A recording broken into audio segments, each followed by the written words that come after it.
J'ai besoin de vous dire quelque chose maintenant, et j'ai besoin que vous m'écoutiez vraiment avec un cœur ouvert. Si cette vidéo vous parvient à cet instant précis, ce n'est pas un hasard, ce n'est pas l'algorithme, ce n'est pas la chance, ce n'est pas une coïncidence, c'est Dieu. C'est Dieu lui-même qui vous dit à cet instant précis, avec toute la tendresse et la fermeté de son amour. Lâchez prise et ayez confiance. Lâchez prise sur ce à quoi vous vous accrochez si fort. Lâchez prise sur la peur. Lâchez prise sur l'anxiété. Lâchez prise sur le besoin de tout comprendre immédiatement. Lâchez prise sur le contrôle que vous croyez avoir, mais que vous n'avez jamais eu. Et ayez confiance. Ayez confiance en celui qui n'a jamais failli, qui ne vous a jamais abandonné, qui ne vous a jamais oublié, pas même une seconde. Je sais que ces mots peuvent paraître trop simples face à l'immensité de la douleur que vous portez. Je sais que vous regardez peut-être cette vidéo, les larmes aux yeux, la poitrine serrée, avec le sentiment que le monde entier s'écroule autour de vous. Mais c'est précisément pour cela que ce message est pour vous. Parce que Dieu ne parle pas par hasard. Dieu ne lance pas de paroles en l'air. S'il nous dit de lâcher prise et de lui faire confiance, c'est qu'il a déjà tout préparé. Il sait déjà ce qui va suivre. Il a déjà la réponse à la question qui vous taraude encore. Alors, restez avec moi jusqu'à la fin de cette vidéo, car ce que j'ai à vous dire aujourd'hui peut changer votre regard sur tout ce que vous traversez. Vous savez, il y a quelque chose de profondément transformateur à comprendre, que la parole de Dieu n'arrive pas dans nos vies par hasard. Chaque message, chaque verset qui touche notre cœur, chaque sermon qui nous fait pleurer, chaque phrase qui semble avoir été écrite spécialement pour notre situation, tout cela fait partie d'un plan soigneusement orchestré par le Créateur de l'univers. Et quand Dieu dit « lâchez prise et ayez confiance », il ne vous demande pas d'être irresponsable. Il ne vous demande pas d'ignorer vos problèmes. Il ne vous demande pas de faire semblant que tout va bien quand ce n'est pas le cas. Ce qu'il vous demande, avec toute la profondeur de son amour, c'est de cesser de porter seul un fardeau qui n'a jamais été destiné à être porté par des mains humaines.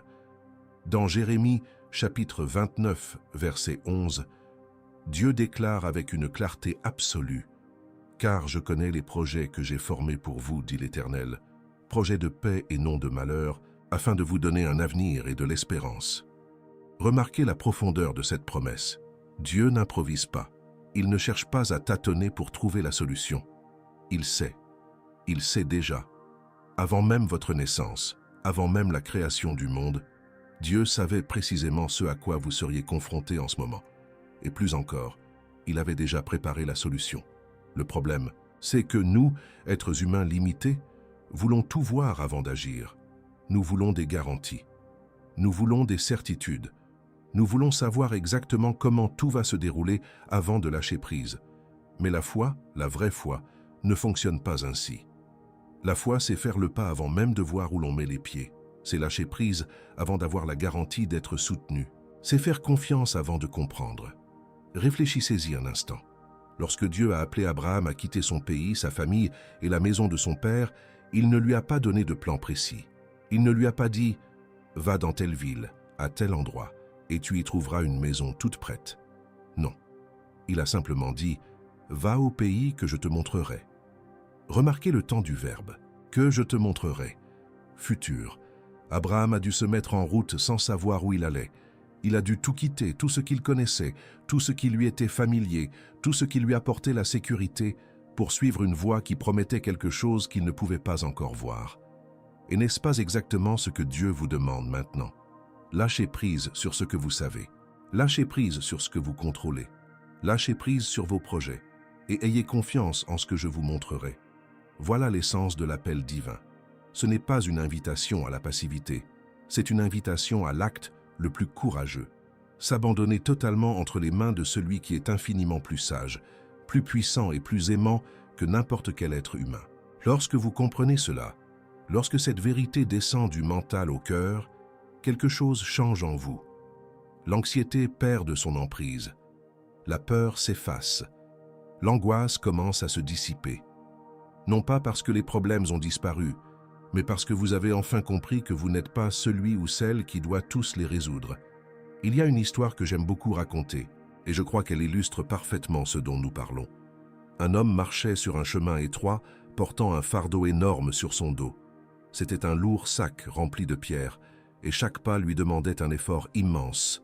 Il avait mal au dos, ses genoux tremblaient, la sueur ruisselait sur son visage, mais il continuait d'avancer car il estimait qu'il était de son devoir de porter ce poids. Un jour, une charrette tirée par de robustes chevaux passa, et le cocher lui proposa de le prendre. L'homme accepta, monta dans la charrette, mais garda son fardeau sur le dos. Le cocher le regarda et lui dit « Pourquoi ne posez-vous pas ce sac par terre ?» L'homme répondit « Non, non, c'est déjà très gentil à vous de me prendre. Je ne veux pas surcharger vos chevaux avec mon propre sac. » Cela paraît absurde, n'est-ce pas? Pourtant, c'est exactement ce que beaucoup d'entre nous font avec Dieu. Nous acceptons sa présence, nous acceptons son amour, nous acceptons qu'il nous accompagne sur le chemin de la vie, mais nous continuons de porter le poids de nos peurs, de nos soucis, de nos tentatives désespérées de contrôler l'avenir. Et Dieu, avec toute la patience et tout l'amour du monde, ne cesse de dire « Dépose ce fardeau, je te porte déjà, laisse-moi porter le reste aussi. » La première épître de Pierre, chapitre 5, verset 7, nous dit de nous décharger de tous nos soucis sur lui, car il prend soin de nous. Tous, pas seulement une partie, pas les petits soucis, pas seulement ce que nous pensons que Dieu peut résoudre, toute l'anxiété, toute la peur, toute l'incertitude, toute la fatigue, tout ce qui pèse sur votre cœur en ce moment. Et vous vous demandez peut-être, mais comment faire concrètement? Comment me détacher de quelque chose d'aussi intimement lié à ma vie, à mes émotions, à mes pensées? Je vous le dis, la première étape consiste à identifier ce à quoi vous vous accrochez. Souvent, nous ne réalisons même pas à quel point nous sommes attachés à certaines choses. Nous nous habituons à leur poids. Nous normalisons l'anxiété. Nous acceptons la peur comme une fatalité. Mais Dieu n'a pas prévu nos vies ainsi. Dans l'Évangile selon Jean, chapitre 14, verset 27, Jésus dit que votre cœur ne se trouble point et ne craignez point. Ce n'est pas un simple conseil, c'est un ordre du roi des rois. C'est un commandement divin qui nous dit que nous n'avons pas à vivre ainsi. Il existe une autre voie, et cette voie commence par une décision, celle de lâcher prise, d'ouvrir les mains, d'arrêter de vouloir manipuler l'avenir, d'arrêter de s'inquiéter de choses qui ne sont même pas encore arrivées, d'arrêter de ressasser les souffrances du passé, pour cesser d'imaginer des scénarios catastrophiques qui ne se réaliseront peut-être jamais. Lâcher prise est un acte de courage. Lâcher prise est un acte de foi. Lâcher prise, c'est dire à Dieu « Je ne sais pas ce que l'avenir me réserve, mais je sais qui vient, et cela me suffit. » Et maintenant, je dois vous parler directement de quelque chose que personne n'a peut-être encore reconnu. Quelque chose que vous avez gardé au plus profond de vous, caché derrière des sourires polis et des réponses automatiques du genre « Je vais bien, merci ». Je dois parler de votre combat silencieux. Parce que Dieu voit tout. Il voit les nuits où vous avez pleuré dans votre oreiller, pensant que personne ne vous entendait. Il voit les matins où vous êtes resté éveillé, le cœur battant la chamade, à vous demander comment vous alliez résoudre cette situation apparemment insoluble. Il voit l'épuisement gravé sur votre visage, même lorsque vous essayez de le dissimuler. Il voit les larmes que vous avez ravalées pour ne pas inquiéter votre entourage. Il voit la douleur que vous avez cachée sous une apparence de force, car vous avez appris très tôt que pleurer est un signe de faiblesse, que demander de l'aide est un signe d'échec, que montrer sa vulnérabilité est trop dangereux dans ce monde qui exige de nous une force constante. Mais savez-vous ce que Dieu dit à ce sujet? Il dit « J'ai vu, j'ai toujours vu et je suis là ». Dans le psaume 34, verset 18, il est écrit « L'Éternel est près de ceux qui ont le cœur brisé. Il sauve ceux qui ont l'esprit abattu. » Remarquez qu'il n'est pas dit que l'Éternel est près de ceux qui ont tout sous contrôle. Il n'est pas dit que l'Éternel est près de ceux qui ne pleurent jamais. Il n'est pas dit que l'Éternel est près de ceux qui sont toujours forts. Il est dit que l'Éternel est près de ceux qui ont le cœur brisé, de ceux qui sont anéantis intérieurement, de ceux qui n'en peuvent plus, de ceux qui sont à bout de force. C'est précisément dans votre plus grande faiblesse que Dieu est le plus proche. C'est précisément quand vous pensez ne plus pouvoir faire un pas de plus qu'il s'approche et dit « Je te porterai ». Le chapitre 43, verset 2 d'Isaïe, contient l'une des promesses les plus puissantes de toute la Bible. Quand tu traverseras les eaux, je serai avec toi. Quand tu traverseras les fleuves, ils ne te submergeront pas. Quand tu marcheras dans le feu, tu ne seras pas brûlé, la flamme ne te consumera pas. Dieu n'a pas promis que vous ne traverseriez pas les eaux. Il n'a pas promis que le feu ne viendrait jamais. Il a promis que lorsqu'il viendrait, et remarquez qu'il dit « quand » et non « si ». Lorsqu'il viendrait, il serait là, avec vous, au cœur de la tempête, au cœur du feu, au plus profond des eaux. Il serait là. Et cela change absolument tout, car cela signifie que vous n'avez jamais été seul, ni dans vos pires moments, ni dans vos pires nuits, ni même dans les moments où vous pensiez que Dieu vous avait complètement oublié. Il était là, silencieux peut-être, mais présent, invisible peut-être, mais actif. Et je sais qu'il est difficile de le croire quand la douleur est si réelle et si présente. Je sais qu'il est difficile de ressentir la présence de Dieu quand tout autour de vous semble s'effondrer. Mais la foi ne repose pas sur ce que nous ressentons. La foi repose sur ce que Dieu a dit. Et il a dit « Je ne te délaisserai point, je ne t'abandonnerai point ». Hébreux chapitre 13, verset 5. C'est une promesse irrévocable, inébranlable, immuable. Dieu ne revient pas sur sa parole. Il ne change pas d'avis.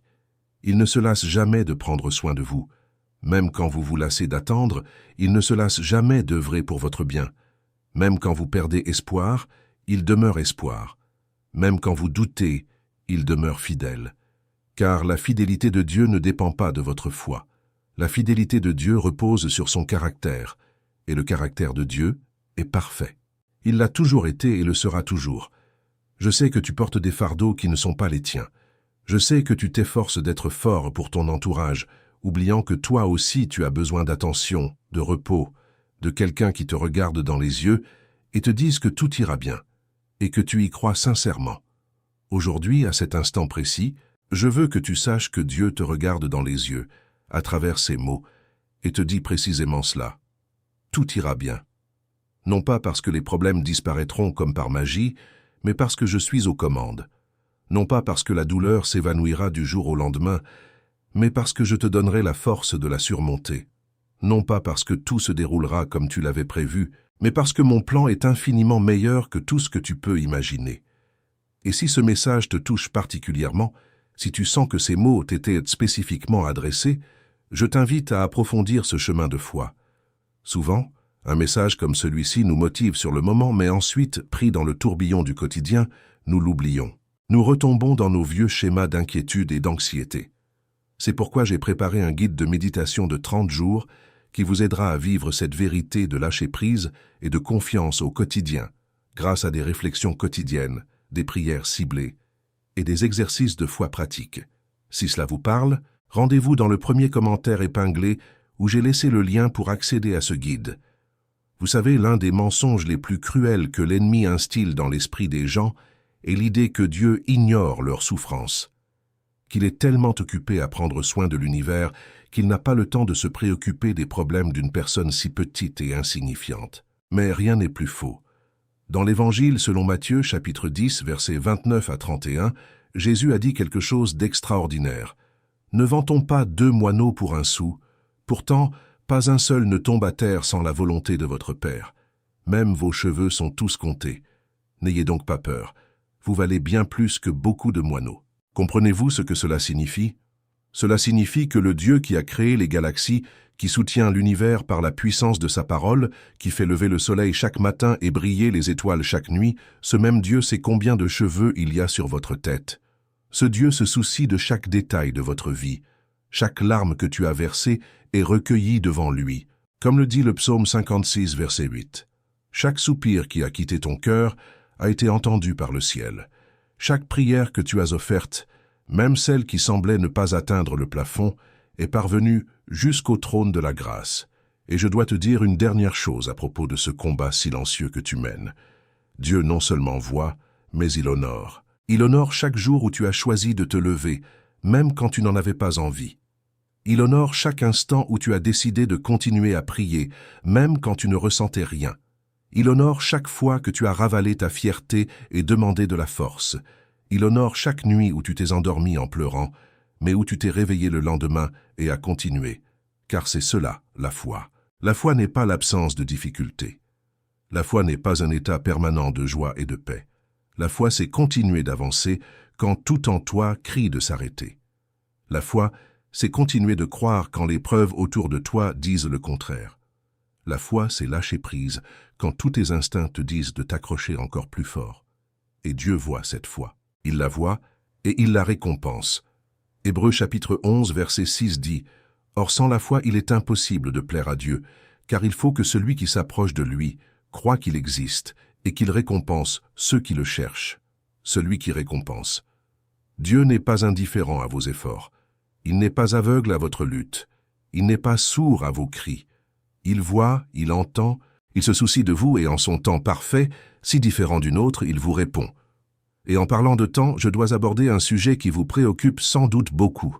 Ce terrible sentiment d'être à la traîne, que tout le monde autour de vous avance, réussit, prospère, tandis que vous semblez stagner. Que la vie vous file entre les doigts et que vous prenez du retard. Que les promesses de Dieu sont réelles, certes, mais peut-être pas pour vous. Peut-être pour d'autres, peut-être pour ceux qui semblent avoir plus de foi, plus de mérite, plus de grâce. Mais pas pour vous. Ce mensonge, car c'en est un mensonge. Ce mensonge a détruit la paix de millions d'enfants de Dieu à travers le monde. Et je dois le dénoncer maintenant. Vous n'êtes pas à la traîne. Vous n'êtes pas oubliés. Vous êtes exactement là où Dieu a besoin de vous en ce moment. Je sais que c'est difficile à croire. Je sais qu'en regardant votre situation actuelle, rien ne semble logique.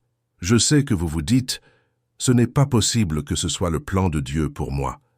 Mais laissez-moi vous dire une chose sur les voies de Dieu. Elles sont rarement compréhensibles sur le moment.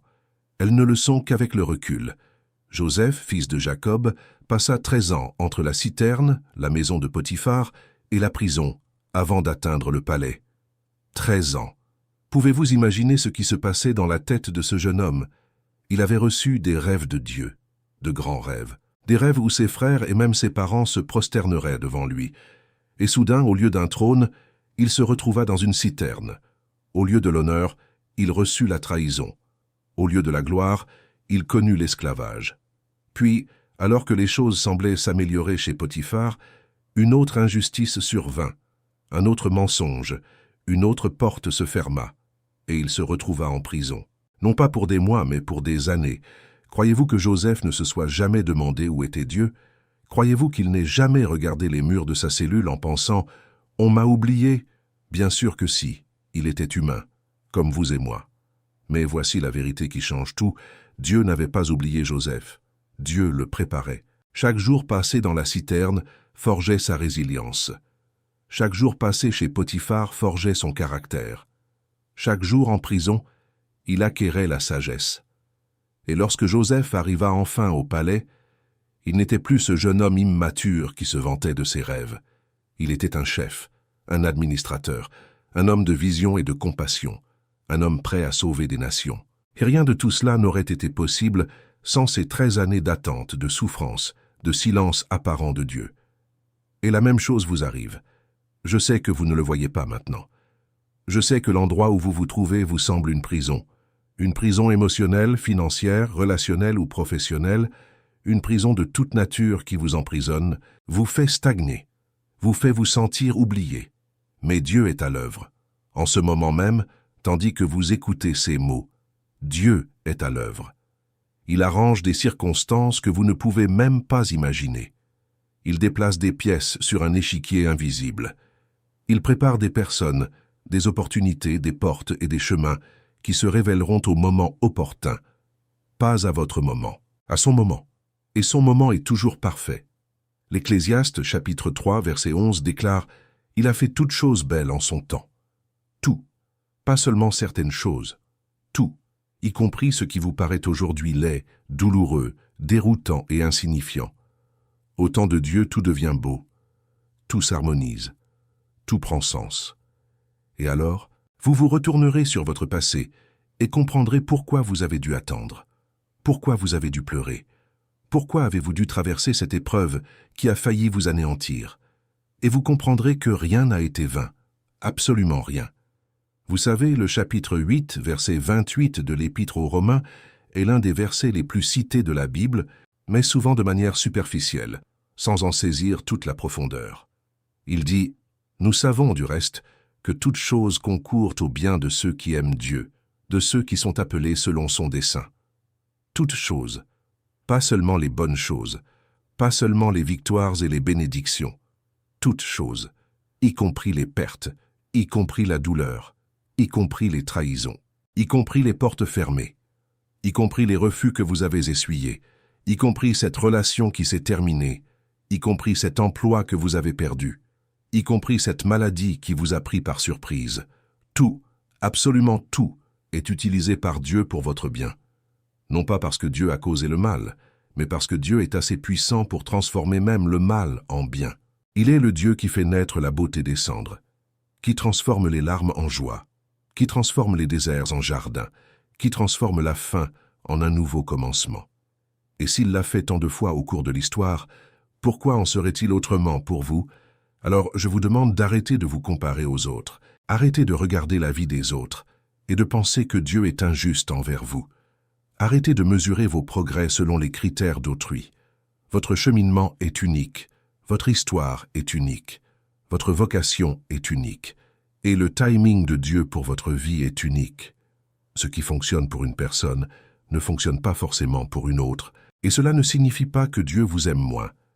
Cela signifie simplement qu'il a un chemin différent, un processus différent, un but différent pour votre vie. Et ce chemin sera peut-être plus long, oui. Il sera peut-être plus douloureux, oui. Il exigera peut-être plus de patience, plus de foi, plus de résilience, mais il produira aussi quelque chose de plus profond, de plus solide, de plus durable, car ce sont les racines qui poussent lentement qui soutiennent les plus grands arbres. Et Dieu ne souhaite pas vous donner une bénédiction que vous ne pouvez pas conserver. Il souhaite vous préparer afin que, lorsque la bénédiction arrivera, vous soyez prêt à la recevoir et à la garder. C'est là qu'il nous faut comprendre un point fondamental concernant le lâcher-prise. Car lorsque Dieu nous dit de lâcher prise, beaucoup l'interprètent comme un abandon.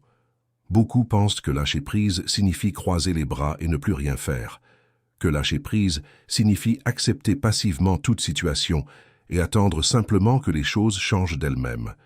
Mais il n'en est rien. Lâcher prise n'est pas un abandon. Lâcher prise, c'est se libérer de l'illusion du contrôle. C'est reconnaître que l'on a fait tout son possible, que l'on a donné le meilleur de soi-même, que l'on s'est surpassé et qu'il est maintenant temps de confier le résultat à Dieu. C'est comme le cultivateur qui prépare la terre, sème et arrose, mais qui ne parvient pas à faire germer la graine.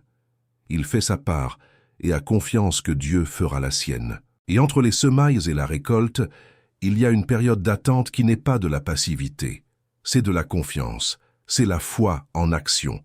C'est la certitude que ce qui a été semé avec amour sera récolté avec joie en son temps. Lâcher prise, c'est renoncer à la peur du lendemain. Car demain appartient à Dieu. Jésus l'a clairement exprimé dans Matthieu 6, versets 33 et 34. Cherchez d'abord le royaume de Dieu et sa justice, et tout cela vous sera donné par-dessus. Ne vous inquiétez donc pas du lendemain, car le lendemain s'inquiétera de lui-même. À chaque jour, suffit sa peine. Remarquez la sagesse divine de ces paroles. Jésus ne dit pas que demain n'a pas d'importance. Il dit que demain n'est pas de votre responsabilité. Votre responsabilité, c'est aujourd'hui. Votre responsabilité est de chercher Dieu aujourd'hui, de lui faire confiance aujourd'hui, de lui obéir aujourd'hui. Et lorsque vous prenez soin d'aujourd'hui avec foi, Dieu prend soin de demain avec puissance. Mais lorsque vous dépensez toute votre énergie à vous inquiéter du lendemain, vous perdez la capacité de vivre pleinement aujourd'hui. Et aujourd'hui est tout ce que vous avez vraiment. Le passé est révolu. L'avenir n'est pas encore arrivé. Le seul moment où vous pouvez exercer votre foi, prendre des décisions, ressentir la présence de Dieu, c'est maintenant. À cet instant précis, en cette seconde même. Et si, à cet instant précis, vous choisissez de vous libérer de l'anxiété concernant demain et de faire confiance au Dieu qui est déjà présent, un miracle se produit en vous. Une paix qui surpasse toute intelligence, comme Paul le décrit dans l'Épître aux Philippiens, chapitre 4, verset 7, commence à garder votre cœur et vos pensées en Jésus-Christ. Lâcher prise, c'est aussi renoncer au besoin de tout contrôler. Et je sais combien c'est difficile, surtout pour ceux qui ont grandi dans un environnement où le contrôle était synonyme de sécurité, où perdre le contrôle signifiait danger, où la seule façon de se protéger était d'anticiper tous les problèmes possibles et d'avoir un plan pour chaque éventualité. Si vous avez grandi ainsi, si vous avez appris que la sécurité dépendait de votre capacité à contrôler, lâcher prise, vous paraît terrifiant. Cela semble irresponsable, cela semble même dangereux. Mais la vérité qui libérera votre âme est la suivante. Vous n'avez jamais vraiment eu le contrôle. Jamais. L'illusion du contrôle n'était qu'une illusion. Vous ne contrôlez pas ce que les autres pensent, ressentent ou font. Vous ne contrôlez pas les circonstances de demain. Vous ne contrôlez ni le marché, ni la météo, ni l'économie, ni la santé, ni le temps. Vous ne contrôlez rien au-delà de vos propres choix. Et même vos choix sont influencés par des facteurs qui dépassent largement votre entendement. Alors, le contrôle que vous croyez avoir n'est qu'une douce illusion qui, en réalité, génère plus d'anxiété que de paix.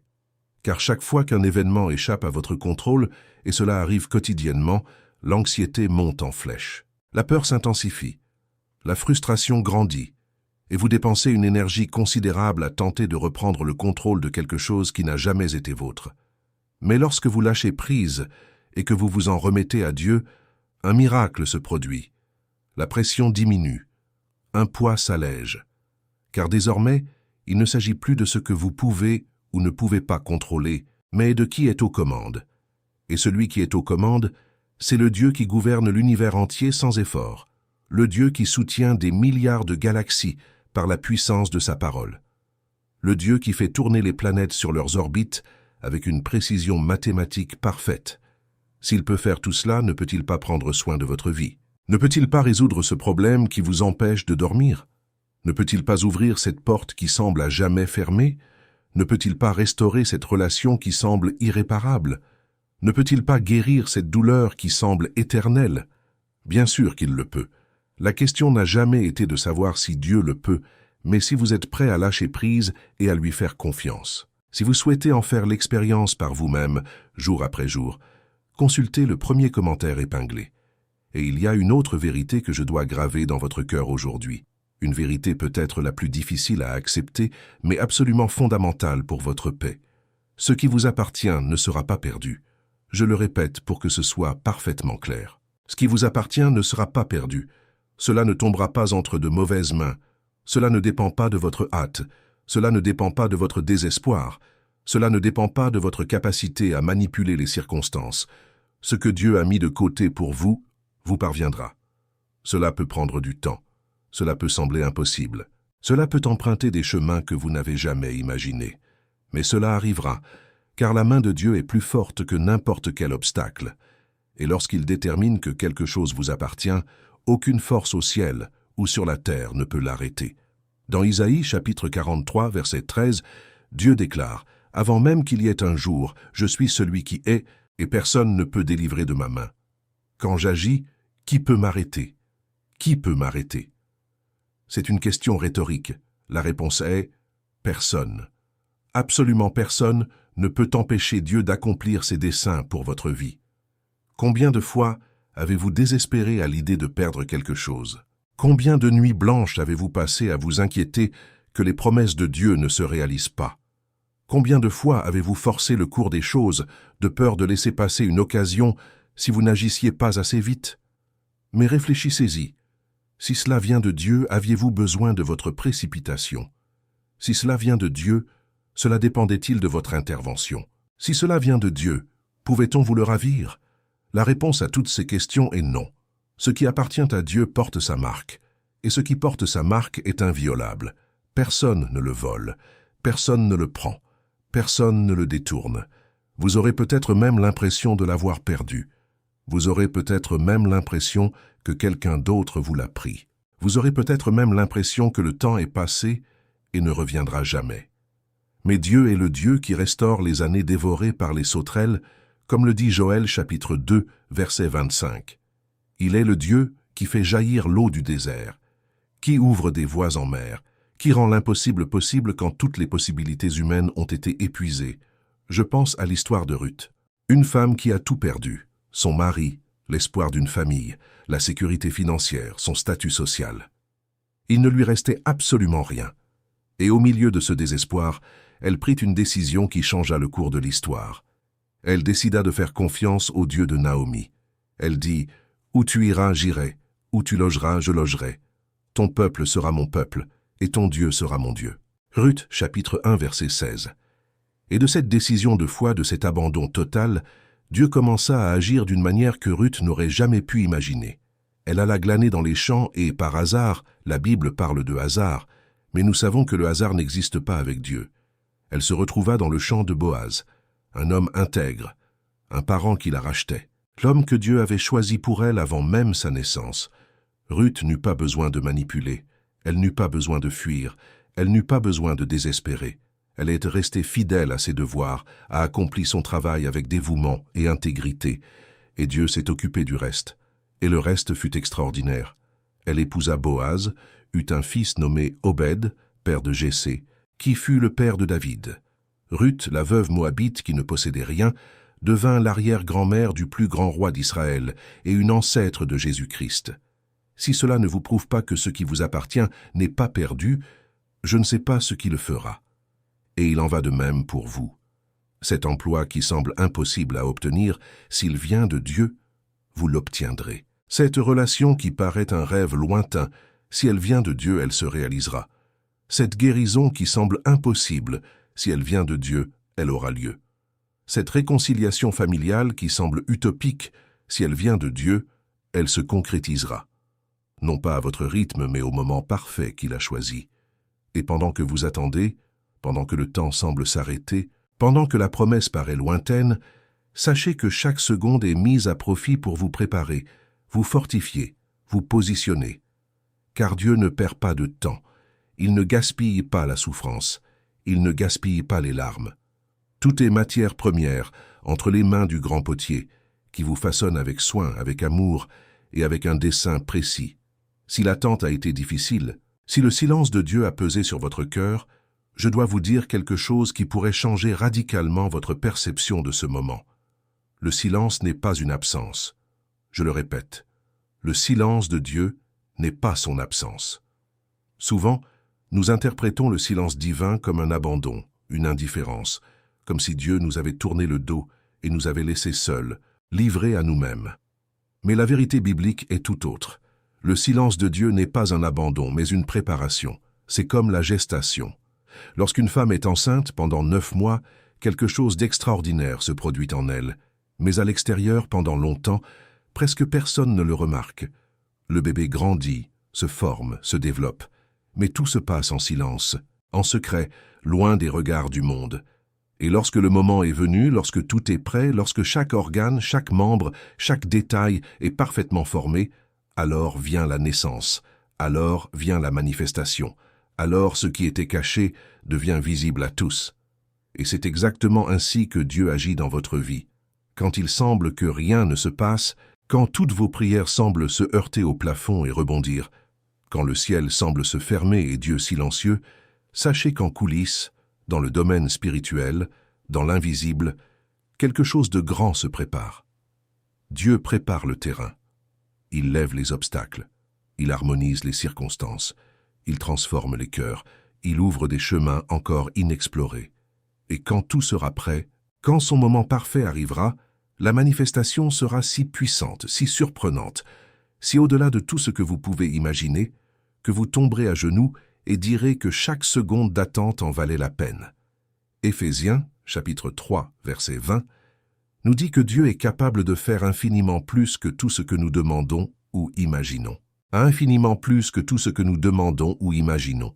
Pas un peu plus, pas assez. Infiniment plus que tout ce que nous demandons.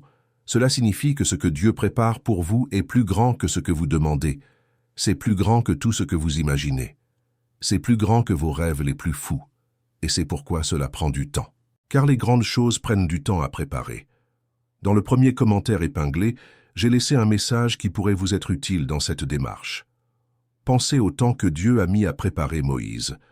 40 ans en Égypte comme prince, 40 ans dans le désert comme berger, 80 ans de préparation avant l'appel, 80 ans. Et quand l'appel est arrivé, Moïse était prêt.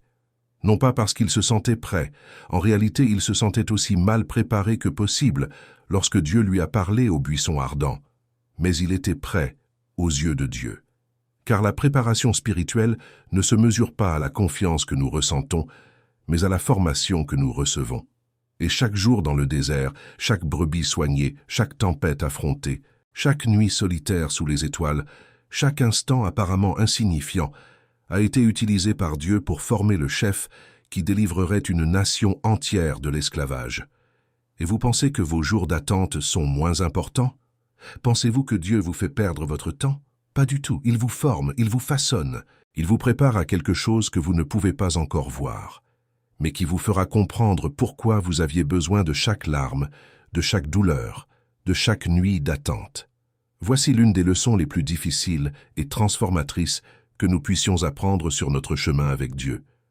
La réinterprétation spirituelle des pertes. Qu'est-ce que cela signifie? Cela signifie apprendre à voir la main de Dieu dans ce qui nous a semblé être des pertes.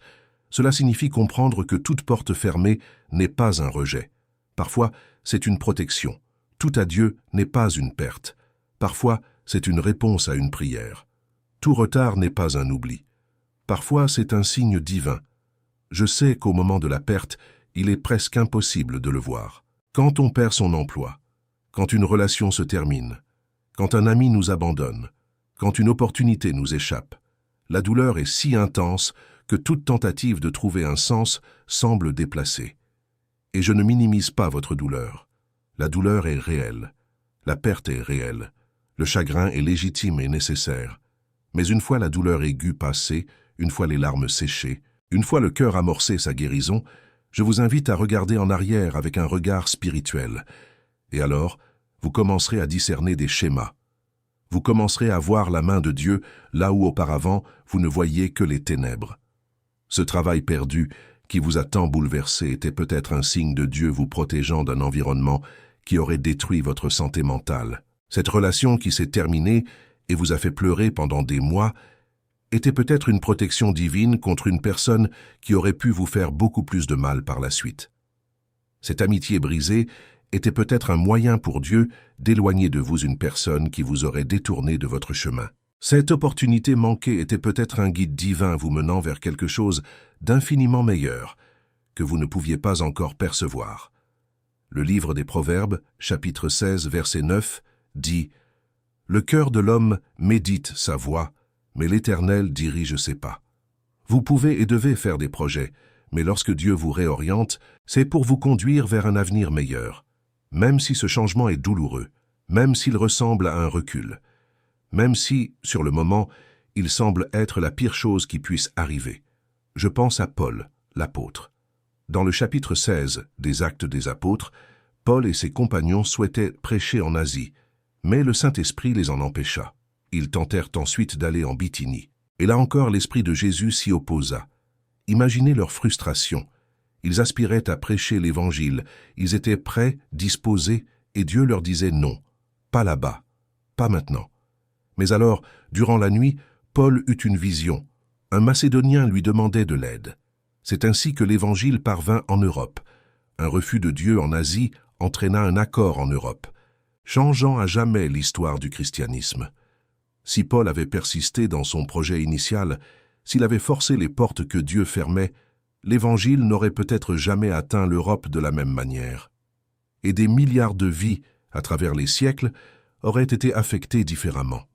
Tout cela à cause d'un refus qui, sur le moment, semblait déroutant, décevant et frustrant, mais qui, finalement, se révéla être la voie la plus parfaite et la plus sage venant de Dieu. Alors quand des portes se ferment dans votre vie, avant de désespérer, avant de vous demander pourquoi Dieu est contre vous, considérez la possibilité qu'il soit de votre côté. Que cette porte fermée soit une protection divine, que ce non soit un oui déguisé à quelque chose de meilleur, que ce délai soit la façon dont Dieu vous place au bon endroit, au bon moment, pour la bonne rencontre. Car Dieu n'agit pas avec des retards, il agit avec perfection. Notre horloge humaine est imparfaite et impatiente, mais l'horloge de Dieu est parfaite et précise. Et quand son aiguille marque l'heure, rien ni personne ne peut empêcher ce qu'il a décidé. Et cela m'amène à un autre point qu'il est essentiel d'exprimer clairement et avec beaucoup d'amour. Cessez de vous comparer aux autres. Je sais que nous vivons à l'ère des réseaux sociaux, où chacun semble mener une vie idyllique, où l'on ne montre que ses réussites, ses sourires, ses voyages, ses promotions, ses relations parfaites. Et lorsque vous comparez votre réalité à cette vitrine retouchée, filtrée et soigneusement sélectionnée, il est normal de se sentir inférieur, il est normal de se sentir en retard, il est normal de se sentir oublié. Mais ce à quoi vous vous comparez n'est pas la réalité. Vous comparez vos coulisses à la scène des autres. Vous comparez vos luttes intérieures à leurs apparences. Et cette comparaison est non seulement injuste, mais aussi destructrice. Car chaque fois que vous vous comparez, vous minimisez l'œuvre de Dieu dans votre vie. Vous dévalorisez votre parcours. Vous minimisez votre histoire. Et vous perdez de vue le dessein unique et exclusif que Dieu a pour vous. Dans l'Épître aux Galates, chapitre 6, verset 4, Paul nous donne un précieux conseil. Examinez votre propre travail, et alors vous aurez raison de vous glorifier en vous-même, sans vous comparer aux autres. Examinez votre propre travail, pas celui d'autrui, pas celui de votre collègue, pas celui de votre voisin, pas celui de cet influenceur qui semble avoir tout pour lui. Votre travail, votre chemin, votre processus, car chaque processus a son propre rythme et son propre but. Le fait que quelqu'un soit arrivé avant vous ne signifie pas que vous êtes en retard. Cela signifie simplement que vos parcours sont différents. Une rose fleurit en mai, un chrysanthème fleurit en octobre. Aucune n'est en retard. Chacune fleurit en son temps. Et le jardinier qui comprend cela ne s'inquiète pas si la rose ne fleurit pas en mars. Il sait que son heure viendra. Et quand elle viendra, la fleur sera belle, parfaite et au moment précis. Le problème avec la comparaison, c'est qu'elle nous pousse à brûler les étapes. Elle nous fait désirer le résultat sans le processus, la récolte sans les semailles, un diplôme sans les études, la victoire sans l'effort. Mais Dieu n'agit pas ainsi. Dieu est un Dieu de processus. Il n'est pas pressé car il est éternel. Et il sait que les processus précipités produisent des résultats fragiles. Pensez à un séquoia. Le séquoia est l'un des arbres les plus hauts et les plus résistants au monde. Il peut vivre des milliers d'années et résister aux tempêtes, aux incendies et aux tremblements de terre. Mais il n'a pas poussé en un jour, ni en un an, ni en 10 ans. Il a fallu des siècles au séquoia pour devenir ce qu'il est. Et pendant tout ce temps, ses racines se sont approfondies, son tronc s'est renforcé, ses branches se sont étendues. Et lorsque les tempêtes sont arrivées, et elles sont arrivées, le séquoia n'est pas tombé, parce que ses racines étaient suffisamment profondes pour le soutenir. Et c'est ce que Dieu fait avec vous. Il approfondit vos racines. Il fortifie votre tronc. Il vous prépare à affronter les tempêtes qui accompagneront la bénédiction. Car, oui, les bénédictions s'accompagnent aussi de tempêtes. Une promotion engendre des responsabilités. Le mariage apporte son lot de défis. Le ministère suscite des attaques. La prospérité engendre des tentations. Et si vous n'avez pas de racines profondes, cette même bénédiction censée vous apporter la joie peut vous détruire. Et si certains pensent que j'exagère, qu'ils considèrent l'exemple de Saül. Saül fut oint roi, sans avoir traversé un profond cheminement spirituel. Il reçut la couronne avant d'avoir le caractère nécessaire pour la porter. Et le résultat fut désastreux. L'insécurité le rongea, la jalousie le domina. La désobéissance s'installa. Et ce qui aurait dû être un règne glorieux se termina en tragédie. Comparons cela à David. David passa des années dans les champs, gardant les moutons. Il passa des années à fuir Saül, vivant dans des grottes, subissant une persécution injuste. Lorsqu'il accéda enfin au trône, il avait été forgé par la souffrance, purifié par l'attente, fortifié par l'adversité. Et c'est pourquoi son règne est encore considéré aujourd'hui comme le plus glorieux d'Israël. Non pas parce que David était parfait, loin de là, mais parce que Dieu avait formé en lui le caractère, l'humilité et la dépendance que Saül n'a jamais développé. Alors, lorsque vous voyez quelqu'un qui semble avoir reçu la bénédiction avant vous, ne soyez pas envieux. Faites preuve de discernement. Parce que vous ignorez ce qui se passe à l'intérieur. Vous ne savez pas si cette personne a des racines suffisamment profondes pour préserver ce qu'elle a reçu. Et surtout, Dieu sait exactement ce qu'il fait avec vous. Il ne vous oublie pas. Il vous façonne. Et ce façonnage est plus précieux que la bénédiction elle-même, car la bénédiction peut disparaître, mais ce que Dieu a créé en vous demeure à jamais. Si vous souhaitez passer à l'étape suivante, consultez le premier commentaire épinglé. Puisque nous parlons de formation et de cheminement spirituel, je dois aborder un point souvent éludé par les prédicateurs, mais pourtant essentiel à notre croissance spirituelle. Dieu forge la maturité avant de bénir. Je le répète car c'est révolutionnaire. Dieu forge la maturité avant de bénir. Cela signifie que Dieu a fait des promesses pour votre vie qui ne peuvent se réaliser tant que vous n'avez pas atteint un certain niveau de maturité spirituelle.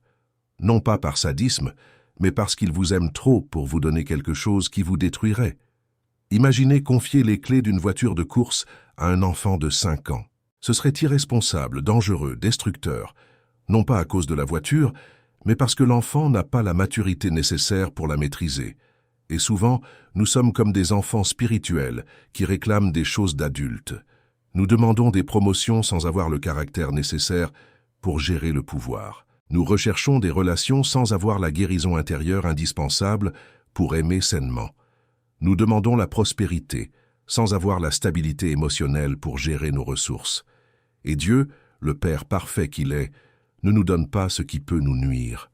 Il attend, il façonne, il travaille en nous, développant notre caractère, notre patience, notre humilité, notre compassion et notre sagesse. Et lorsque ces qualités atteignent le niveau requis, alors la bénédiction arrive, pas avant, car une bénédiction sans maturité est une malédiction déguisée. Combien de personnes connaissez-vous qui ont reçu exactement ce qu'elles demandaient et se sont détruites? Elles ont gagné de l'argent et perdu leur famille. Elles ont atteint la gloire et perdu leur identité. Elles ont connu le succès et perdu leur santé. Elles avaient tout et ont perdu ce qui compte vraiment, parce qu'elles n'avaient pas la maturité nécessaire pour gérer ce qu'elles avaient reçu. Dieu ne veut pas cela pour vous. Il veut que lorsque la bénédiction arrivera, et elle arrivera, vous ayez la force intérieure nécessaire pour la recevoir, en profiter et la conserver. Et cette force intérieure se construit précisément pendant cette période d'attente dont vous vous plaignez tant. Si vous prenez le temps d'analyser, vous constaterez que les plus grands leaders de la Bible ont traversé de longues périodes de formation avant de recevoir leur plus grande bénédiction.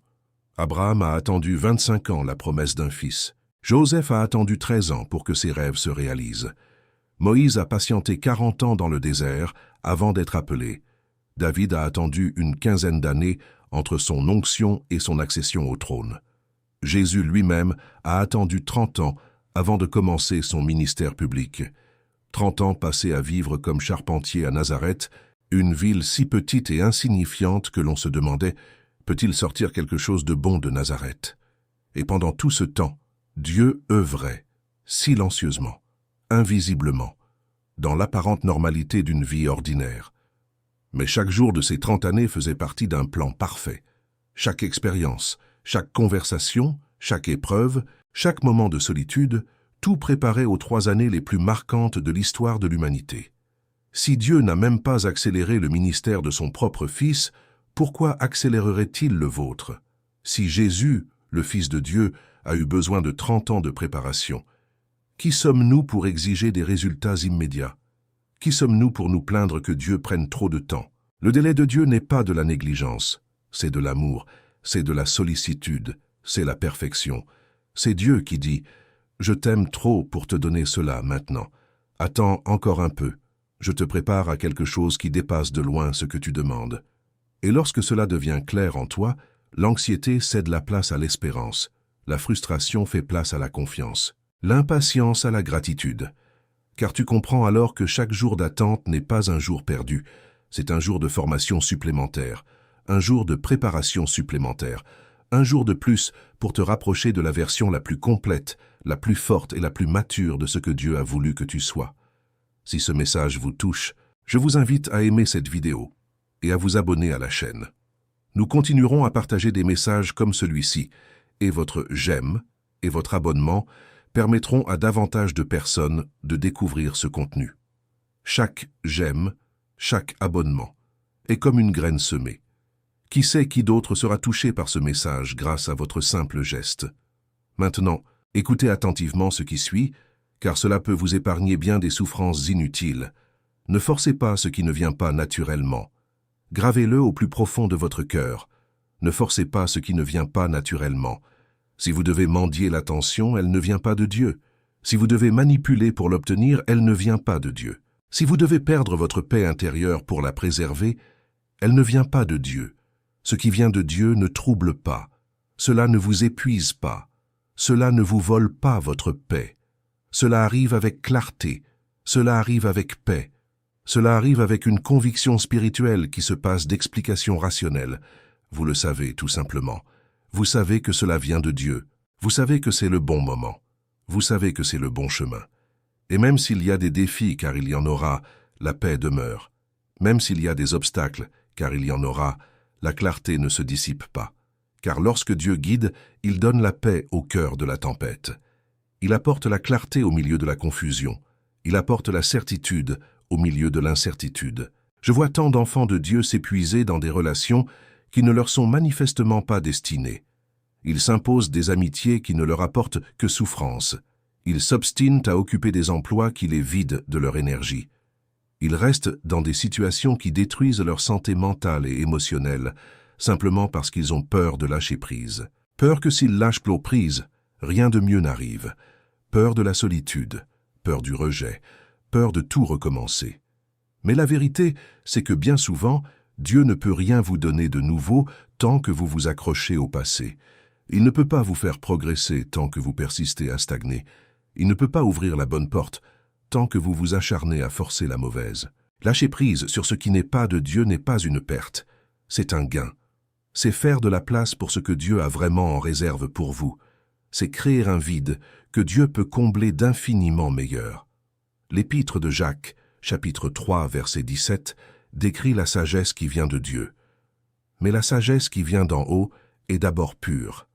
Ensuite, elle est pacifique, douce, conciliante, pleine de miséricorde et de bons fruits, sans partialité, sans hypocrisie.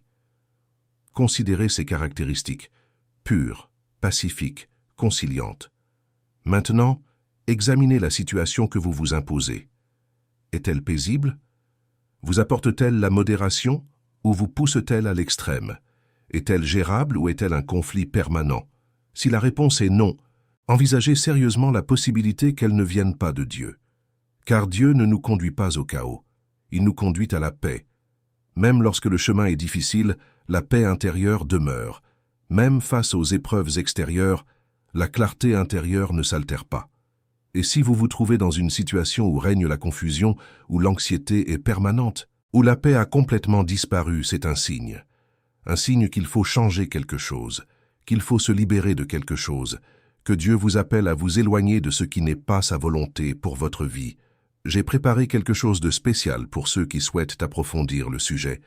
C'est dans le premier commentaire épinglé. Et justement, en parlant de forcer les choses, je dois aborder un point très fréquent chez les croyants. La confusion entre persévérance et foi. Il y a une différence fondamentale entre la persévérance guidée par Dieu et l'entêtement déguisé en spiritualité. La persévérance guidée par Dieu apporte la paix même dans l'adversité. Elle s'accompagne de confirmations spirituelles. Elle se manifeste par de petits signes qui indiquent que l'on est sur la bonne voie. L'entêtement déguisé en spiritualité, en revanche, engendre une anxiété croissante, un épuisement émotionnel constant, le sentiment de nager à contre-courant sans jamais avancer. Et souvent nous confondons les deux parce que nous refusons d'admettre que, peut-être, nous nous obstinons dans l'erreur. Car l'admettre reviendrait à reconnaître que nous avons investi du temps, de l'énergie et des émotions dans quelque chose qui ne venait pas de Dieu. Et personne n'aime l'admettre. Mais je vous assure que le reconnaître est un acte de maturité, non d'échec. C'est un acte de sagesse, non de faiblesse. C'est avoir le courage de dire « j'étais sur la mauvaise voie et maintenant je choisis la bonne ». Et Dieu honore ce courage. Dieu honore cette humilité. Dieu honore ceux qui sont prêts à changer de cap lorsqu'il leur montre que le chemin est différent. Et maintenant, je veux m'adresser à celles et ceux qui sont lasses. Non pas la lassitude physique, bien qu'elle existe aussi. Je veux parler de la lassitude de l'âme. La lassitude de lutter, la lassitude d'attendre, la lassitude de croire, la lassitude de garder la foi quand tout autour de vous vous incite à abandonner. Je sais que vous êtes là. Je sais que vous regardez peut-être cette vidéo avec un dernier espoir. Je sais que vous pensez peut-être à abandonner, pas forcément la vie, mais la foi. Abandonnez l'espoir que les choses s'amélioreront. Abandonnez l'espoir que Dieu se soucie de vous. Abandonnez l'espoir qu'il y a un sens à tout cela. Et je dois vous le dire, avec toute la tendresse et la fermeté de mon cœur, n'abandonnez pas. Je vous en prie, n'abandonnez pas. Vous êtes allé trop loin pour vous arrêter maintenant. Vous avez trop enduré pour abandonner maintenant. Vous avez trop prié pour vous taire maintenant. L'Évangile selon Matthieu, chapitre 11, versets 28 à 30, rapporte l'une des plus belles promesses de Jésus. « Venez à moi, vous tous qui êtes fatigués et chargés, et je vous donnerai du repos. Prenez mon joug sur vous et recevez mes instructions, car je suis doux et humble de cœur, et vous trouverez du repos pour vos âmes. Car mon joug est facile à porter, et mon fardeau léger. » Jésus n'a pas dit « Venez à moi, vous tous qui êtes forts et pleins d'assurance. » Il a dit « Venez à moi, vous tous qui êtes fatigués et chargés. » La porte de Jésus est ouverte tout particulièrement aux fatigués, à ceux qui n'en peuvent plus, à ceux qui portent un fardeau trop lourd. Et sa promesse n'est pas « Je vous donnerai encore plus de choses à porter ». Sa promesse est « Je vous donnerai du repos. Je vous donnerai du repos. » Non pas le repos du corps, bien que cela soit également important, mais le repos de l'âme. Repose-toi pour cette partie de toi qui est épuisée de t'inquiéter, de te comparer aux autres, d'exiger trop de toi-même, d'essayer d'être parfaite, d'essayer de tout contrôler, d'essayer de comprendre ce qui n'a pas de sens. Et savez-vous ce qu'il y a de plus beau dans cette promesse? Jésus ne mesure pas votre foi à l'aune de l'absence de peur. Il ne vous regarde pas en disant « Oh, tu as peur? Alors ta foi est faible. » Non. La grâce de Dieu pour ceux qui sont fatigués est infinie. Dieu sait que vous êtes humain. Dieu sait que la peur fait partie de l'expérience humaine. Dieu sait que le doute frappe parfois à la porte du cœur le plus fidèle. Et il ne vous condamne pas pour cela. Il ne vous rejette pas pour cela. Il ne vous abandonne pas pour cela. Au contraire, il s'approche. Il vous tend la main.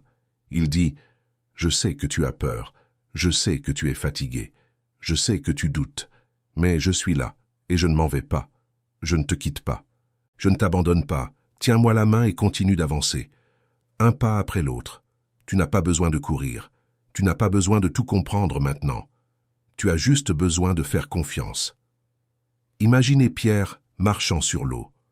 Dans Matthieu, chapitre 14, lorsque Pierre vit Jésus marcher sur la mer pendant la tempête, il lui demanda « Seigneur, si c'est toi, ordonne-moi de venir à toi sur l'eau. » Et Jésus lui répondit « Viens. » Pierre sortit alors de la barque et commença à marcher sur l'eau vers Jésus. Mais, voyant la violence du vent, il eut peur, et comme il commençait à s'enfoncer, il s'écria « Seigneur, sauve-moi !» Aussitôt Jésus lui tendit la main et le saisit. « Homme de peu de foi, lui dit-il, pourquoi as-tu douté ?» Or, beaucoup se concentrent sur la réprimande, « Homme de peu de foi !» Mais je veux que vous vous concentriez sur autre chose. Jésus lui a immédiatement tendu la main.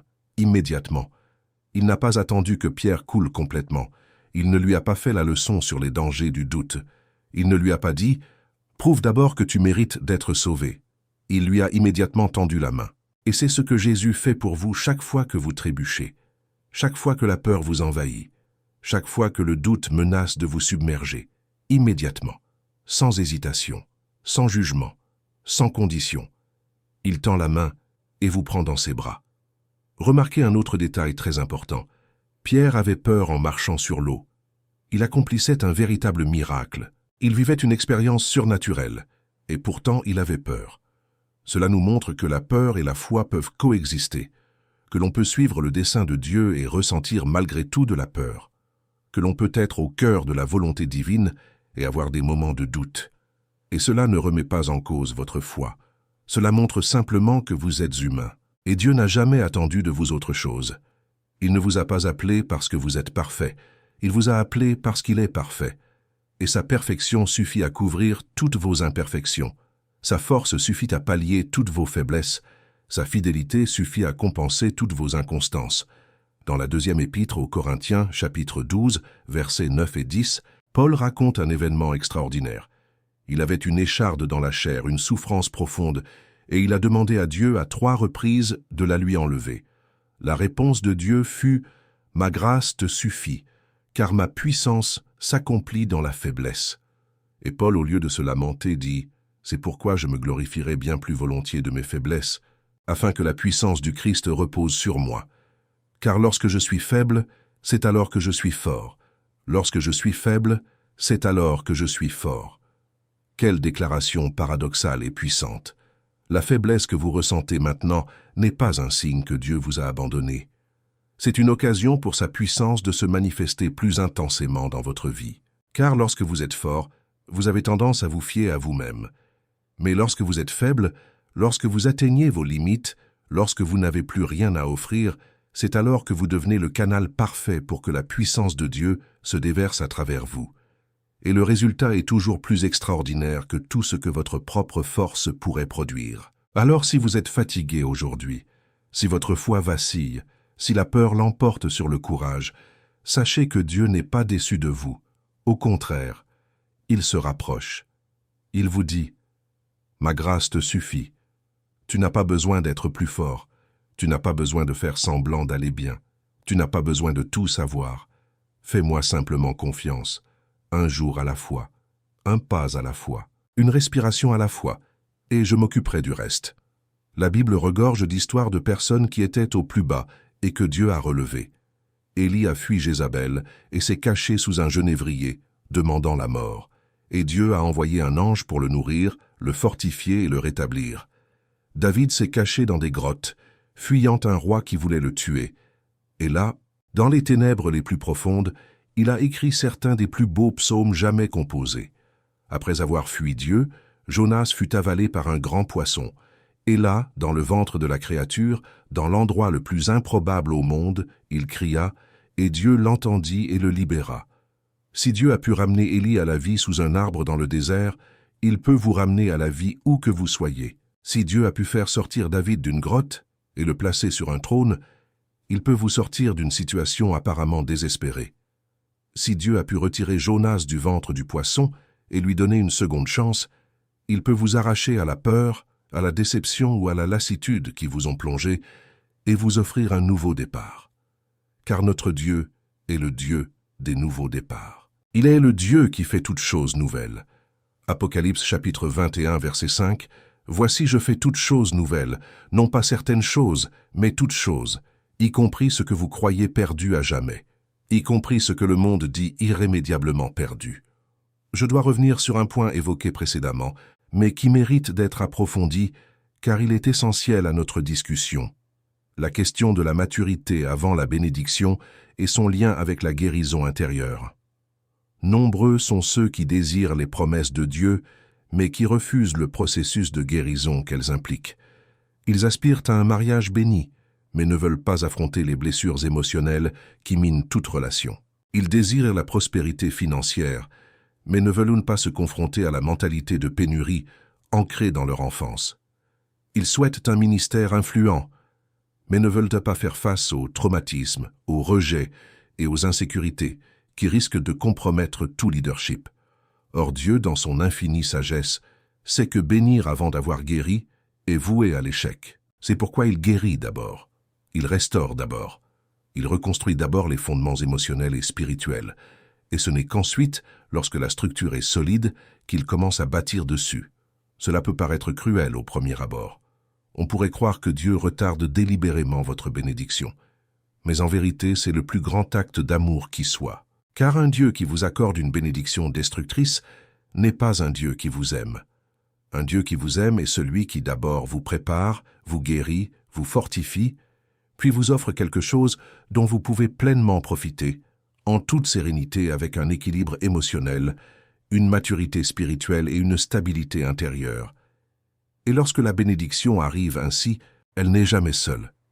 Elle s'accompagne de paix, de gratitude, de la sagesse nécessaire pour la gérer, de l'humilité de reconnaître son origine et de la générosité de la partager. Et cette bénédiction qui découle d'une préparation est incomparablement plus riche, plus profonde et plus durable que toute bénédiction hâtive. Alors je vous le demande, qu'est-ce que Dieu guérit en vous en ce moment? Quelle blessure soigne-t-il? Quel mensonge déconstruit-il? Quel schéma destructeur brise-t-il? Quelle peur dissipe-t-il? Car si vous traversez une période d'attente, il est fort probable que Dieu accomplisse une œuvre profonde en vous. une œuvre dont vous n'avez peut-être même pas conscience, une œuvre silencieuse, comme les racines qui poussent sous terre, invisibles à tous, mais absolument essentielles pour soutenir ce qui est à venir. Ne résistez pas à cette œuvre, n'essayez pas de la précipiter, n'essayez pas de sauter les étapes qui semblent douloureuses, car chaque étape a un but, chaque douleur a une raison, chaque larme arrose quelque chose qui s'épanouira. Et lorsque vous coopérez à l'œuvre de Dieu au lieu de lui résister, le processus devient plus harmonieux, plus rapide et plus transformateur. Ce n'est pas que la douleur disparaisse, c'est qu'elle prend sens. Et quand la douleur a un sens, elle devient supportable. Elle devient même rédemptrice, car vous savez que vous ne souffrez pas en vain. Vous souffrez pour quelque chose, pour un but, pour une transformation, pour un avenir que Dieu a déjà vu et qui est extraordinaire. Le psaume 126, versets 5 et 6, nous offre l'une des plus belles promesses de l'Écriture. Celui qui sème dans les larmes moissonnera dans la joie. Celui qui porte la semence en pleurant reviendra avec joie, rapportant ses gerbes. Semer, c'est pleurer. Planter est douloureux. Le processus est pénible. Mais la moisson vient dans la joie. Elle vient en abondance. Elle vient avec une joie si intense qu'elle justifie chaque larme versée. Et si vous êtes actuellement en pleine période de semailles, si les larmes coulent encore, si la douleur est toujours présente, sachez que la moisson arrive. Pas demain peut-être, pas la semaine prochaine peut-être, mais elle arrive. Aussi sûrement que le soleil se lève après la nuit la plus sombre, votre moisson viendra. Et quand elle viendra, vous vous retournerez et vous comprendrez. Vous comprendrez chaque douleur, chaque attente, chaque larme, chaque nuit blanche, chaque prière apparemment restée sans réponse. Tout prendra son sens, et vous direz le cœur débordant de gratitude. Ça en valait la peine. Chaque seconde d'attente en valait la peine. Vous savez, je voudrais vous parler d'une chose que j'ai apprise au fil des années en cheminant avec Dieu et qui a complètement transformé ma façon d'appréhender les difficultés. Il y a une différence fondamentale entre réagir et répondre. Face à une épreuve, notre réflexe naturel est de réagir. Et réagir signifie généralement agir sous l'emprise de la peur, de la colère, de l'anxiété et du désespoir. Nous réagissons en cherchant à contrôler, à fuir, à manipuler, à forcer des solutions immédiates. Mais répondre, c'est différent. Répondre, c'est faire une pause, respirer, chercher Dieu, écouter sa voix, puis agir avec paix, confiance et sagesse. Et cette différence entre réagir et répondre, c'est la différence entre une vie d'anxiété constante et une vie de paix surnaturelle. Car lorsque vous réagissez, vous êtes à la merci des circonstances. Lorsque vous répondez, vous êtes guidé par Dieu. Lorsque vous réagissez, la peur dicte vos actions. Lorsque vous répondez, la foi guide vos pas. Le secret pour passer de la réaction à la réponse réside précisément dans ce dont nous parlons dans cette vidéo. Lâcher prise et faire confiance. Lâcher prise sur le besoin de réagir immédiatement. Lâcher prise sur l'urgence de tout résoudre sur le champ. Lâcher prise sur la peur que tout s'effondre si l'on n'agit pas immédiatement. Et faire confiance à Dieu. Il est aux commandes. Faire confiance à sa vision, il a déjà la solution. Faire confiance à son timing parfait. Lorsque vous intégrez cela, lorsque cette vérité devient une part intégrante de votre être, et non plus une simple connaissance intellectuelle, la transformation est radicale. Vous cessez de vivre dans un état d'alerte constant. Vous cessez de vous tourmenter à propos de scénarios hypothétiques. Vous cessez de gaspiller votre énergie émotionnelle pour des inquiétudes qui ne se concrétiseront peut-être jamais. Et vous commencez à vivre avec une légèreté, une confiance et une joie qui semblent impossibles face aux difficultés, mais qui sont parfaitement réelles lorsque notre confiance est placée au bon endroit. Le chapitre 4, versets 6 et 7 de l'Épître aux Philippiens nous offre la formule divine pour apaiser l'anxiété. Ne vous inquiétez de rien, mais en toute chose, par la prière et la supplication, avec des actions de grâce, faites connaître à Dieu vos demandes. Et la paix de Dieu, qui surpasse toute intelligence, gardera vos cœurs et vos pensées en Jésus-Christ. La paix de Dieu qui surpasse toute intelligence, une paix inexplicable, une paix que les circonstances ne peuvent expliquer, une paix qui demeure même au cœur du chaos. Cette paix ne provient pas de la possession de toutes les réponses, elle ne provient pas de la possession de toutes les solutions, elle provient de la connaissance de celui qui détient toutes les réponses et toutes les solutions. Elle provient de la confiance en celui qui n'a jamais perdu le contrôle. Elle provient du lâcher-prise et du repos dans les bras d'un Père infiniment puissant et infiniment aimant. Je sais que beaucoup d'entre vous pensent que tout cela est bien beau, mais qu'en pratique, c'est difficile. Et je suis d'accord, c'est difficile. La foi pratique, la foi qui se vit au quotidien, dans les embouteillages, au travail, dans les relations en payant les factures, face aux incertitudes de l'avenir. Cette foi est bien plus exigeante que la foi théorique que nous professons le dimanche matin. Mais c'est précisément cette foi pratique que Dieu forge en vous à travers les difficultés. Chaque problème que vous rencontrez est une occasion d'exercer votre confiance en Dieu. Chaque incertitude est une invitation à choisir la foi plutôt que la peur. Chaque porte fermée est une chance de croire que Dieu sait ce qu'il fait. Et plus vous pratiquez, plus votre foi se fortifie. Plus vous choisissez de faire confiance plutôt que de vous inquiéter, plus ce choix devient naturel. C'est comme un muscle qui se renforce avec l'exercice. Au début, c'est difficile, c'est douloureux, c'est épuisant. Mais avec le temps et une pratique constante, ce qui était autrefois un effort considérable devient une seconde nature. Et c'est ce que Dieu fait avec votre foi.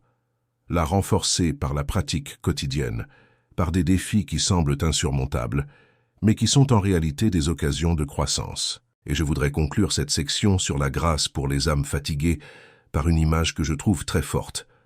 Imaginez un petit enfant qui apprend à marcher. Il fait quelques pas hésitants, trébuche et tombe. Son père est tout près, il le regarde. Il ne se fâche pas parce que l'enfant est tombé. Il ne dit pas « Quelle déception, tu es encore tombé ?» Non, il sourit. Il lui tend les bras et dit « Allez, tu peux le faire, essaie encore. » Et l'enfant, encouragé par l'amour de son père, se relève et essaie à nouveau, et tombe encore. Et le père l'encourage encore. Et ainsi, entre les chutes et les relèvements, entre les trébuchements et les tentatives, l'enfant apprend à marcher. Et c'est exactement ainsi que Dieu agit avec vous. Il n'est pas surpris quand vous trébuchez. Il ne vous condamne pas quand vous tombez. Il ne vous abandonne pas quand la peur vous envahit. Il vous tend les bras et dit « Allez, relève-toi, essaie encore, je suis là, je te soutiendrai. » Et même si le chemin est long, même si les pas sont incertains, même si les chutes sont fréquentes, le Père est là, toujours, sans faute, sans jamais vous abandonner. L'Épître aux Romains, chapitre 8, versets 31 à 39, est l'un des passages les plus puissants concernant la sécurité que nous avons en Dieu.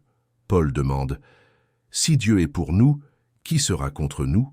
Et il poursuit « J'ai l'assurance que ni la mort, ni la vie, ni les anges, ni les démons, ni le présent, ni l'avenir, ni aucune puissance, ni la hauteur, ni la profondeur, ni aucune autre créature ne pourra nous séparer de l'amour de Dieu manifesté en Jésus-Christ notre Seigneur. » Rien ne peut vous séparer de l'amour de Dieu. Ni vos échecs, ni vos peurs, ni vos doutes, ni vos péchés, ni vos faiblesses. Rien. L'amour de Dieu pour vous est inconditionnel, inébranlable, éternel et irrévocable. Et lorsque vous vous reposez sur cet amour, lorsque vous cessez de chercher à le mériter et que vous le recevez simplement, la transformation est profonde, car il ne s'agit plus de ce que vous pouvez faire pour Dieu, mais de ce qu'il a déjà fait pour vous. Et ce qu'il a fait est plus que suffisant. Je veux que vous réfléchissiez à quelque chose maintenant. Pensez à toutes ces fois où vous avez cru ne pas y arriver. Pensez à toutes ces crises qui semblaient annoncer la fin.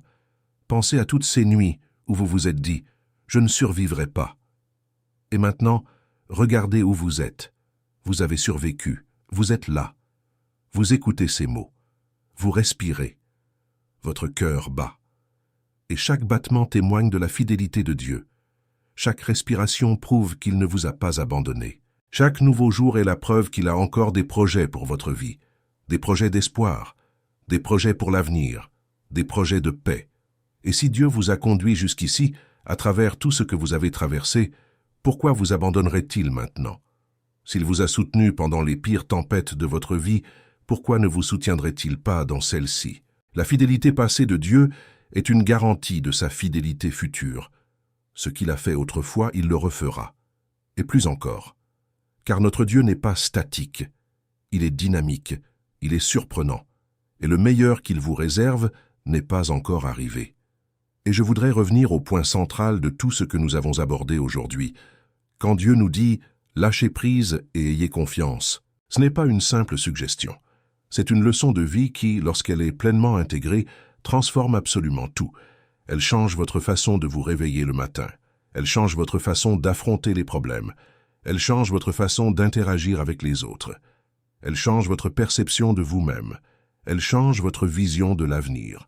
Car lorsque vous lâchez prise et que vous faites confiance à Dieu qui est souverain, la pression s'allège. La responsabilité de tout faire fonctionner n'est plus la vôtre. Et une liberté incroyable vous envahit. La liberté de savoir que vous n'avez pas besoin de tout savoir. La liberté de savoir que vous n'avez pas besoin de tout résoudre seul.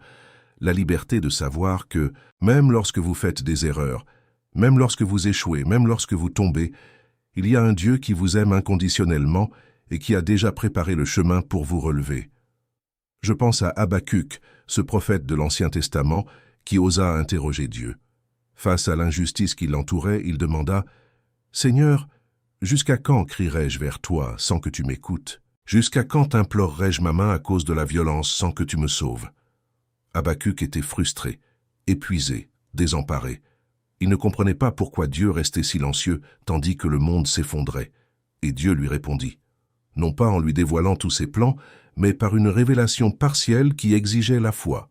À la fin du livre, Habacuc prononce une phrase qui est peut-être l'expression de foi la plus puissante de toute la Bible. Même si le figuier ne bourgeonne pas et qu'il n'y a pas de raisin sur la vigne, même si la récolte d'olives est mauvaise et que les champs ne produisent rien, même s'il n'y a pas de brebis dans la bergerie ni de bœufs dans l'étable, je me réjouirai néanmoins en l'Éternel, je serai dans l'allégresse en Dieu mon Sauveur. Pourtant, c'est le mot le plus puissant de ce texte, pourtant, malgré tout, même quand rien n'a de sens, même quand tout semble indiquer le contraire, même quand le monde entier paraît s'écrouler, pourtant, je me réjouirai dans le Seigneur. C'est la foi qui résiste aux tempêtes, la foi qui ne dépend pas des circonstances, la foi qui dit « Je ne comprends pas, mais j'ai confiance. Je ne vois pas, mais je crois. Je ne ressens pas, mais je sais que Dieu est fidèle. » Et c'est cette foi que je veux semer dans votre cœur aujourd'hui, une foi qui survit à la peur, une foi qui résiste au doute, une foi qui demeure au cœur du chaos, une foi qui dit « Lâchez prise et faites confiance », même quand tout en vous crie de vous accrocher plus fort. Car lorsque vous décidez de faire confiance à Dieu malgré la peur, malgré la douleur, malgré l'incertitude, vous n'êtes pas naïf. Vous êtes courageux. Vous choisissez de croire en celui qui a prouvé, à travers l'histoire et à travers votre propre histoire, qu'il est digne de confiance. Et ce choix, cette décision quotidienne de lâcher prise et de faire confiance, est ce qui distingue une vie d'angoisse d'une vie de paix, une vie de désespoir d'une vie d'espoir, une vie d'esclavage d'une vie de liberté. Et tandis que vous cheminez, je veux que vous emportiez ces vérités avec vous. Souvenez-vous que Dieu a vu chaque larme, que vous n'êtes ni en retard ni oublié, que lâcher prise n'est pas un abandon, que ce qui vous appartient n'est pas perdu, que le silence de Dieu est une préparation, non un abandon, que les portes fermées peuvent être une protection, que la comparaison est un piège, que Dieu façonne la maturité avant de bénir, que ce qui vient de Dieu apporte paix et clarté, et que la grâce de Dieu est infinie pour les fatigués, pour les craintifs, pour les doutants. Ces vérités ne sont pas que de belles paroles, ce sont des ancres spirituelles qui vous maintiendront fermes lorsque les tempêtes se lèveront. Car les tempêtes viendront. Jésus lui-même l'a dit, « Dans le monde, vous aurez des tribulations. » Mais il a ajouté, « Prenez courage, j'ai vaincu le monde. » Jean 16, 33. Des afflictions viendront, mais celui qui les vaincra est déjà avec vous. Les vagues se lèveront, mais celui qui calme la mer est déjà dans votre barque. L'obscurité peut sembler dense, mais la lumière qui brille dans l'obscurité, la lumière que l'obscurité n'a jamais pu vaincre, réside déjà en vous. Alors continuez d'avancer, même lentement, même avec la peur, même sans comprendre. Continuez d'avancer, car Dieu vous précède, ouvrant des chemins invisibles. Dieu vous protège de tout ce qui pourrait vous attaquer. Et Dieu vous accompagne, vous tenant la main à chaque pas. Le Deutéronome, chapitre 31, verset 8, nous offre cette merveilleuse assurance. L'Éternel est celui qui marche devant toi. Il sera avec toi, il ne te délaissera point, il ne t'abandonnera point. Ne crains point et ne sois point effrayé. Il marche devant toi. Il sera avec toi. Il ne te délaissera point. Il ne t'abandonnera point. Ne crains point. Ne sois point effrayé. Ce sont 8 promesses en un seul verset. 8 raisons de lâcher prise et de faire confiance.